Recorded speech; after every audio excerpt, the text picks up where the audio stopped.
Got the battery back in, motor together. We're going to try and start it now. Let's see if it was the starter. I mean, it was the starter. Should have been different, but it wasn't different, was it? Same old story from here's to John, it's so long. It should have been like a glove, it should have been like a ring, like a diamond ring, token of a true love. Should have all worked out, but it didn't. She should be here now, but she isn't. There's your trouble, where's your trouble? You keep seeing double with a wrong look. So first I'm going to diagnose the symptoms that accompanied my no start condition, then look at the estimation of repair cost based on the diagnosed symptoms, and then maybe decide on an action plan to save money. So as mentioned, a month ago this engine cranked slower than usual, and then it started, and so I started thinking during this time period that I was going to have to buy a new battery. Then 2 weeks ago the engine cranked slower than usual till it wouldn't start.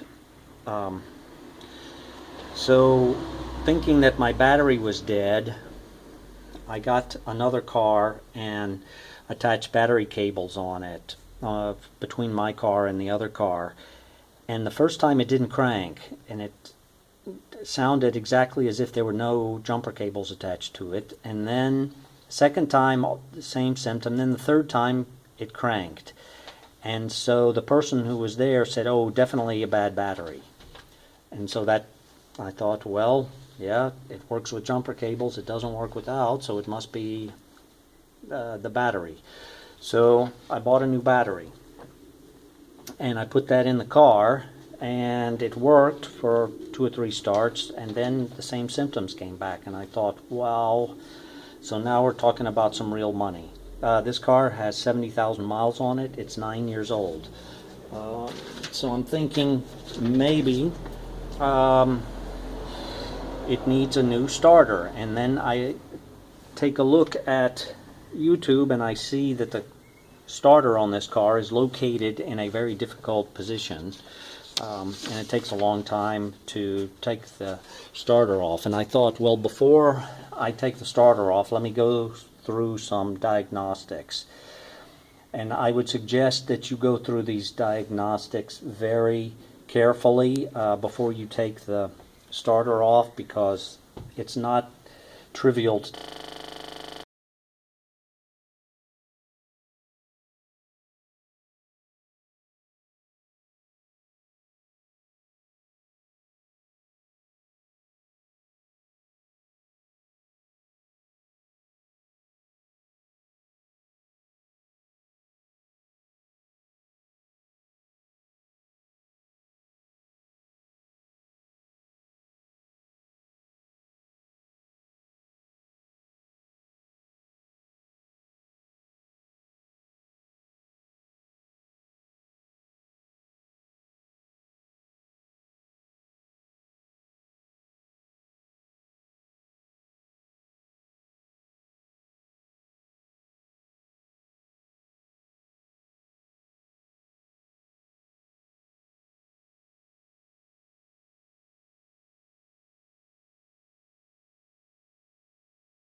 Is your starter seated, and are the brushes seated in the starter? So if you hit it with a hammer, lightly of course, that was one of the suggestions. I tried that, that did not help.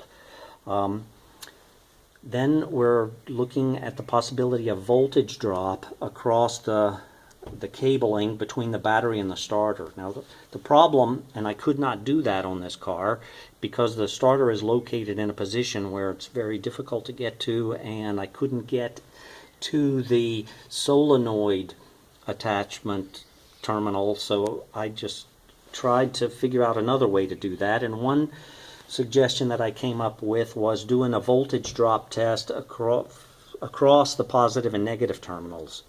And I did that, and in one case I got 1 volt, approximately 1 volt across the positive and negative terminals during starting, and in another case I got approximately half a volt drop. And all this time, of course, the car is not starting. So I added everything, all these symptoms up, and I said, it looks to me like it is the starter. And in order to diagnose this more, I'm going to need to take the starter off of the car or give it to the dealer.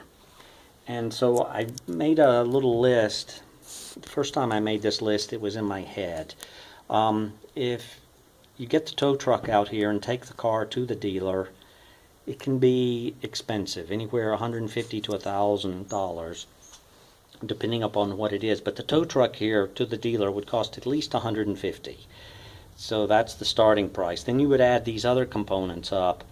If it's the starter, it would be $1,000 because of the difficulty of getting to the starter on this car. So that's if I give it to the dealer. And so I'm thinking, do I have $1,000 in my pocket right now to give to the dealer? Let me see. If I do this myself, I could possibly get out, even if it is the starter, for say $250. But I'm going to need some other things.